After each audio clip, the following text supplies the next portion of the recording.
Separation but separation. दो बातों से अलगाव मेंटेन करना है। पहला, इब्रानियों की पत्री 7 अध्याय 26 वचन पढ़ते हैं, the book of Hebrews chapter 7 and verse 26 में, अतः ऐसा ही महायाजक हमारे योग्य था, जो पवित्र और निष्कपट और निर्बल और पापियों से अलग और स्वर्ग से भी ऊंचा किया हुआ था। हमको पापियों से अलगाव मेंटेन करना है। जो उद्धार नहीं पाए हैं उनके साथ अलगाव मेंटेन करना है। ये ठीक है, ये बात समझ में आती है। लेकिन एक कदम और आगे बढ़ते हैं तो प्रभु का वचन हमको हिदायत देता है। उत्पत्ति की किताब 49 अध्याय और उसका जेनेसिस चैप्टर 49 एंड वर्स 26। उत्पत्ति की किताब 49 और 26। यूसुफ, जो हमारे प्रभु यीशु मसीह का एक सुंदर चित्र है पुराने नियम में, तेरे पिता के आशीर्वाद मेरे पितरों के आशीर्वादों से अधिक बढ़ गए हैं और सनातन पहाड़ियों की मनचाही समान बने रहेंगे। वे यूसुफ के सिर पर, जो अपने भाइयों से अलग किया गया, उसी के सिर के मुकुट पर फूले फलेंगे। भाइयों के बीच में भी अलगाव, क्योंकि सबके सब आत्मिक नहीं है, सबके सब प्रभु को प्रथम स्थान देते नहीं।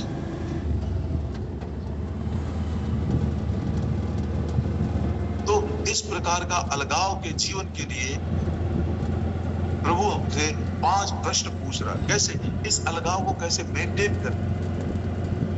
आइए वापस फिर दूसरा करंथी अध्याय और उसके 14 वचन से आगे पढ़ते। पहले इस वचन के भाग को पढ़ लेंगे, उसके बाद हम देखेंगे वो हमें कितना अनुग्रह देता है उस पर मनन करने के। दूसरा करंथी 6 वचन, अविश्वासियों के साथ असमान जुए में न जूतो, ये कथन है। और इस बात को प्रमाणित करने के लिए कि इसमें सच्चाई कितनी बड़ी है, 5 प्रश्न वो हमसे पूछ रहे हैं। पहला प्रश्न, धार्मिकता का अधर्म से क्या मेल जोल। दूसरा प्रश्न, ज्योति और अंधकार का संगति। तीसरा प्रश्न 15 वचन, मसीह का बलियाल के साथ क्या लगाव। चौथा प्रश्न, विश्वासी के साथ अविश्वासी का क्या नाता। पांचवा प्रश्न 16 वचन, मूर्तियों के साथ परमेश्वर का क्या संबंध।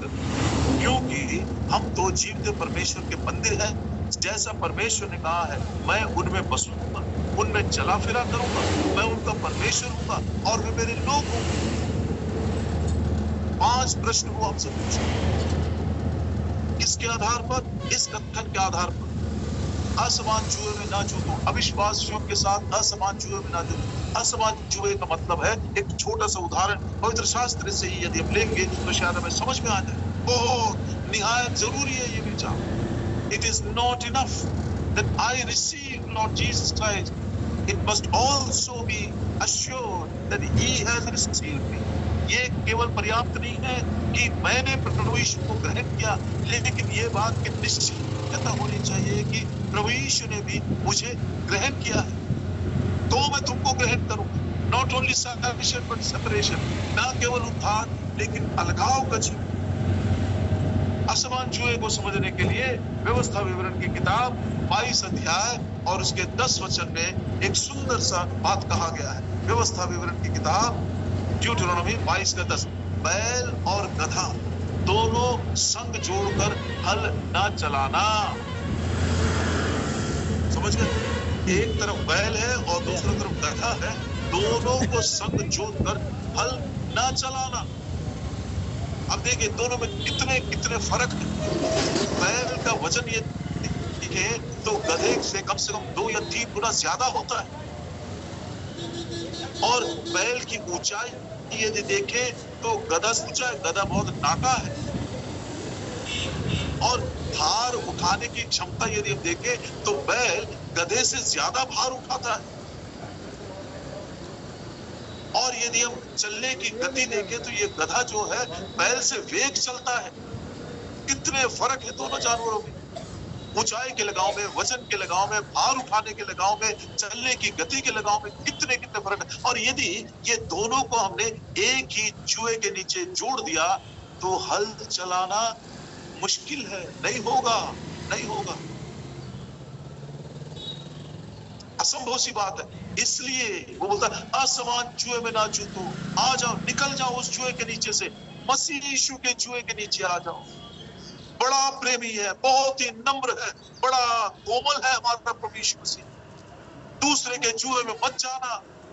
मत्ती सुसमाचार 11 अध्याय 29 वचन में, मैथ्यू चैप्टर 11 एंड वर्स 29, खुद प्रभु यीशु मसीह हमको निमंत्रण दे रहे हैं, मेरा जुआ अपने ऊपर उठा लो, आसमान जुए में मत जाओ, जो मुझसे सीखो, मैं नम्र और मन में दीन हूं, तुम अपने मन में विश्राम पाओगे। सर्वशक्तिमान है, अब कितने निर्बल है ये आपको मालूम है। अपने 2 दिन निर्बलता मृत्यु के दिन तक हमारा पीछा नहीं छोड़ेगी। जब तक कि ये निर्बल देह को हम बीज के समान जमीन में बो नहीं देंगे, जब तक कि पुनरुत्थान के सामर्थ्य के द्वारा वो उठाया नहीं जाएगा, ये निर्बल ही रहेंगे हम। सर्वशक्तिमान परमेश्वर और हम जैसे निर्बलों के साथ एक जुए में आने की चाहता है। कितना नम्र होगा, कितना दीन होगा वो।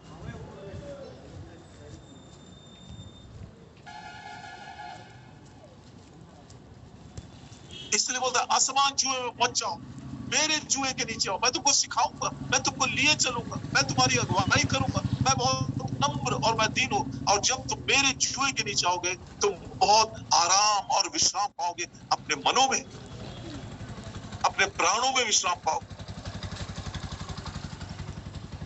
और ये विचार को समझाने के लिए 5 प्रश्न जो पूछे हैं, उसका जरूर मैं सोचता हूं बहुत ही जरूरी अनिवार्य है उसका उत्तर 2-4 शब्दों में हम जरूर सुने, ताकि ये विचार हमारे मन के अंदर बैठ जाए। पहला प्रश्न, धार्मिकता का अधर्म से क्या मेलजोल? इसको समझने के लिए आइए हम प्रभु यीशु मसीह से ही सीखते हैं। यूहन्ना सुसमाचार 7 अध्याय और उसका 18 वचन, John's gospel chapter 7 and verse 18, जो अपनी ओर से कुछ कहता है और अपनी ही बड़ाई चाहता है, परंतु जो अपने भेजने वाले की बड़ाई चाहता है वही सच्चा है, और उसमें अधर्म नहीं। मेरे कॉर्नर पे फोटो के कारण 1-2 शब्द छिपते हैं तो कभी कभी पढ़ने में मुश्किल हो रही है। जो अपनी ओर से कुछ कहता है और अपनी ही बड़ाई चाहता है, परंतु जो अपने भेजने वाले की बड़ाई चाहता है वही सच्चा है, और उसमें अधर्म नहीं। इंग्लिश में पढ़ना चाहता हूं इस बात को मैं। John chapter 7 and verse 8, he that speaketh of himself and seeketh his own glory, but he that seeketh his glory that sent him, the same is true, no unrighteousness with him। एक है अधर्मिकता और दूसरा है धार्मिकता। अधर्मिकता का मतलब है जो अपनी ही बातें करता है, अपनी ही महिमा ढूंढता है, अपनी ही बड़ाई करता है, सेल्फ ग्लोरी। लेकिन वो जो प्रभु यीशु मसीह की महिमा ढूंढता है, उसकी बातों को करता है, उसकी बड़ाई को ढूंढता है, उसमें अधर्मिकता नहीं है। अब मान लीजिए क्या ये जो अपने सेल्फ की बात करता है, स्वयं की बात करता रहेगा, अपनी ही महिमा को ढूंढता रहेगा, उसका और इसके साथ कैसे मेल जोल में रह सकते हैं बताइए? किसी भी संबंध में, एनी रिलेशनशिप, एक प्रभु की महिमा के लिए जी रहा है, मैं प्रभु का हूं, मैंने ये धार्मिकता जो है विश्वास का प्रतिफल है। गलतियों की पत्री 3 अध्याय और उसका 6 वचन पढ़िए, the book of Galatians chapter 3 and verse 6। Abraham ने तो परमेश्वर पर विश्वास किया और यह उसके लिए क्या गिनी गई? धार्मिकता विश्वास से हो। लेकिन अधार्मिकता देखिए, पहला यूहन्ना 5 और उसका 17 वचन पढ़ते हैं। 1 John chapter 5 and verse 17, पहला यूहन्ना 5 अध्याय 17 वचन। सब प्रकार का अधर्म तो पाप है, परंतु ऐसा पाप भी है जिसका फल मृत्यु नहीं। मतलब सब प्रकार के अधर्मिकता पाप, राइचियसनेस विश्वास से और अधर्मिकता पाप के कारण। धार्मिकता का मतलब है प्रभु यीशु मसीह की बढ़ाई और अधर्मिकता का मतलब स्वयं की बढ़ाई। धार्मिकता का मतलब है नम्रता, अधर्मिकता का मतलब है घमंड। धार्मिकता का मतलब है हे प्रभु मेरी नहीं तेरी इच्छा, और अधर्मिकता का मतलब है मेरी इच्छा पूरी। आप देख रहे हैं फर्क दोनों के अंदर। समझाने के लिए प्रभु बोल रहा है। अब इस बात को हम समझ सकते हैं कि असमान जुए में ना जूतों का मतलब है कि ऐसा व्यक्ति जिसने विश्वास नहीं किया, ऐसा व्यक्ति जो अपनी महिमा चाहता है, ऐसा व्यक्ति जो मेरी इच्छा बोलता है, ऐसा व्यक्ति जो घमंड से भरा हुआ है, ऐसों के साथ जो धर्मी व्यक्ति है, जिसने विश्वास किया प्रभु यीशु मसीह के ऊपर, जो नम्र है और जो तेरी इच्छा बोलता है, प्रभु जी तेरी इच्छा बोलता है, और जो प्रभु की बड़ाई करना चाहता है अपने जीवन के द्वारा, बोल के द्वारा, पहरावे के द्वारा, दोनों के बीच में संबंध कैसे हो सकता है? सोच कर देखिए। बाकी प्रश्नों का जवाब प्रभु ने चाहा तो कल सुबह के समय हम सुने। प्रार्थना करते हैं।